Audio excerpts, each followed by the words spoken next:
Hello, welcome back to Holes. We're going to start with chapter 27. Last time we spent all of our time, about 110 years ago, we learned about Kate Barlow and Sam the Onion Man, and how through a tragedy, Catherine Barlow became Kissin' Kate Barlow, the most feared outlaw in the West for 20 years. Today we're going to resume at chapter 27, and we're going to come back to Stanley. Stanley dug his shovel into the ground. His hole was about 3.5 feet deep in the center. He grunted as he pried up some dirt, then flung it off to the side. The sun was almost directly overhead. He glanced at his canteen lying beside his hole. He knew it was half full, but he didn't take a drink just yet. He had to drink sparingly, because he didn't know who would be driving the water truck the next time it came. 3 days had passed since the warden had scratched Mr. Sir. Every time Mr. Sir delivered water, he poured Stanley's straight onto the ground. Fortunately, Mr. Pendanski delivered the water more often than Mr. Sir. Mr. Pendanski was obviously aware of what Mr. Sir was doing, because he always gave Stanley a little extra. He'd fill Stanley's canteen, then let Stanley take a long drink, then top it off for him. It helped, too, that Zero was digging some of Stanley's hole for him. Although, as Stanley had expected, the other boys didn't like to see Stanley sitting around while they were working. They'd say things like, "Who died and made you king?" Or, "It must be nice to have your own personal slave." When he tried pointing out that he was the one who took the blame for the sunflower seeds, the other boys said it was his fault because he was the one who spilled them. "I risked my life for those seeds," Magnet had said, "and all I got was one lousy handful." Stanley had also tried to explain that he needed to save his energy so he could teach Zero how to read, but the other boys just mocked him. "Same old story, ain't it, Armpit?" X-Ray had said. "The white boy sits around while the black boy does all the work. Ain't that right, Caveman?" "No, that's not right," Stanley replied. "No, it ain't," X-Ray agreed. "It ain't right at all." Stanley dug out another shovel full of dirt. He knew X-Ray wouldn't have been talking like that if he was the one teaching Zero to read. Then X-Ray would be talking about how important it was that he got his rest, right? So he could be a better teacher, right? And that was true.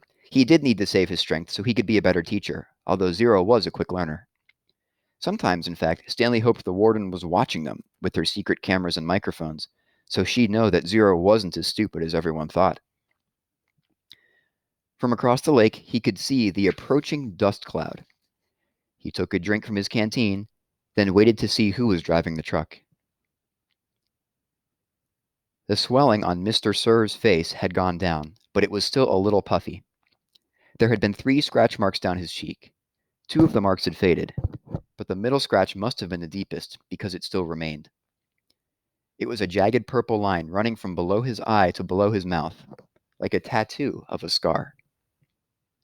Stanley waited in line, then handed him his canteen.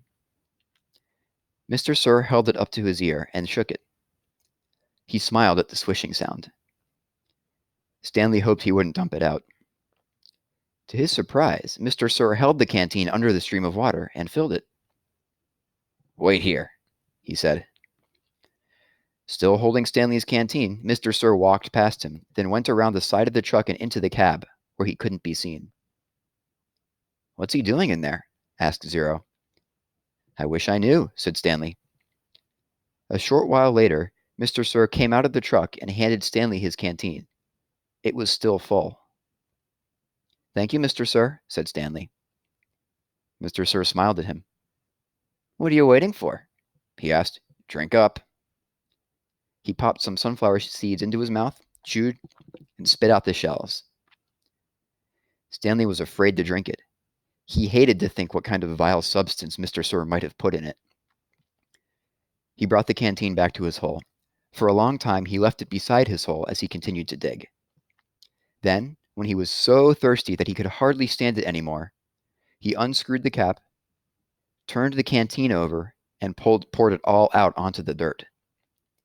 He was afraid that if he'd waited another second, he might have taken a drink.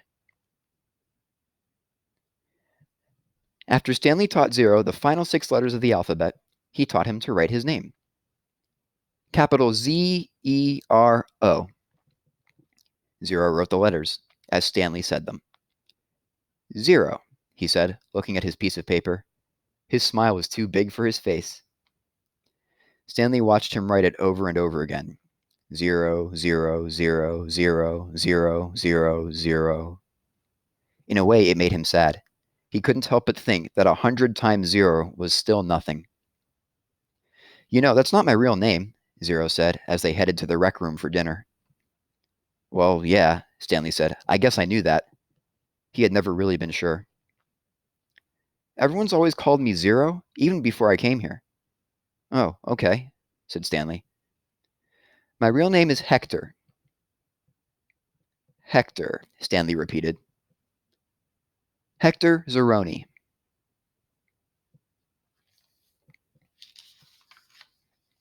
Chapter 28. After 20 years, Kate Barlow returned to Green Lake.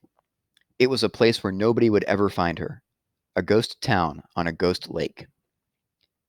The peach trees had all died, but there were a couple of small oak trees still growing by an old abandoned cabin. The cabin used to be on the eastern shore of the lake. Now the edge of the lake was over 5 miles away, and it was little more than a small pond full of dirty water. She lived in the cabin. Sometimes she could hear Sam's voice echoing across the emptiness.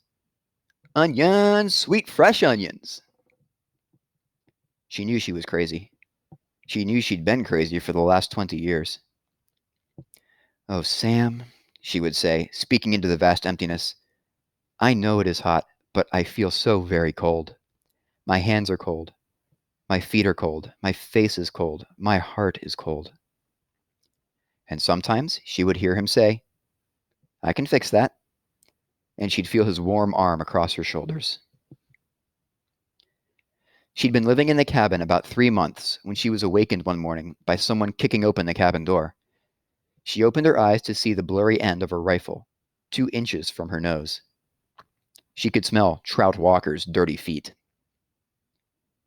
You've got exactly 10 seconds to tell me where you've hidden your loot, said Trout, or else I'll blow your head off. She yawned. A red-headed woman was there with Trout. Kate could see her rummaging through the cabin, dumping drawers and knocking things from the shelves of cabinets. The woman came to her. Where is it? She demanded. Linda Miller? Asked Kate. Is that you? Linda Miller had been in the 4th grade when Kate Barlow was still a teacher. She had been a cute, freckle-faced girl with beautiful red hair. Now her face was blotchy, and her hair was dirty and scraggly. It's Linda Walker now, said Trout. Oh, Linda, I'm so sorry, said Kate. Trout jabbed her throat with the rifle. Where's the loot? There is no loot, said Kate. Don't give me that, shouted Trout. You've robbed every bank from here to Houston. You better tell him, said Linda. We're desperate. You married him for his money, didn't you? Asked Kate. Linda nodded. But it's all gone. It dried up with the lake, the peach trees, the livestock. I kept thinking, it has to rain soon. The drought can't last forever. But it just kept getting hotter and hotter and hotter. Her eyes fixed on the shovel, which was leaning up against the fireplace. She's buried it, she declared. I don't know what you're talking about, said Kate. There was a loud blast as Trout fired his rifle just above her head. The window behind her shattered. Where's it buried? He demanded. Go ahead and kill me, Trout, said Kate. But I sure hope you like to dig, 'cause you're going to be digging for a long time. It's a big, vast wasteland out there. You and your children and their children can dig for the next 100 years, and you'll never find it. Linda grabbed Kate's hair and jerked her head back. Oh, we're not going to kill you, she said. But by the time we've finished with you, you're going to wish you were dead. I've been wishing I was dead for the last 20 years, Kate said. They dragged her out of bed and pushed her outside. She wore blue silk pajamas. Her turquoise-studded black boots remained beside her bed. They loosely tied her legs together so she could walk, but she couldn't run. They made her walk barefoot on the hot ground. They wouldn't let her stop walking. Not until you take us to the loot, said Trout. Linda hit Kate on the back of her legs with the shovel. You're going to take it to us sooner or later, so you might as well make it sooner. She walked one way, then the other, until her feet were black and blistered. Whenever she stopped, Linda whacked her with the shovel. I'm losing my patience, warned Trout. She felt the shovel jab into her back, and she fell hard onto the dirt. Get up, ordered Linda. Kate struggled to her feet. We're being easy on you today, said Trout. It's just going to keep getting worse and worse for you until you take us to it. Look out, shouted Linda. A lizard leaped toward them. Kate could see its big red eyes. Linda tried to hit it with the shovel, and Trout shot at it, but they both missed. The lizard landed on Kate's bare ankle. Its sharp black teeth bit into her leg. Its white tongue lapped up the droplets of blood that leaked out of the wound. Kate smiled. There was nothing they could do to her anymore. Start digging, she said. Where is it? Linda screeched. Where'd you bury it? Trout demanded. Kate Barlow died laughing. That's the end of part 1. Next time we'll start part 2, The Last Hole. Thanks for joining. I'll see you next time.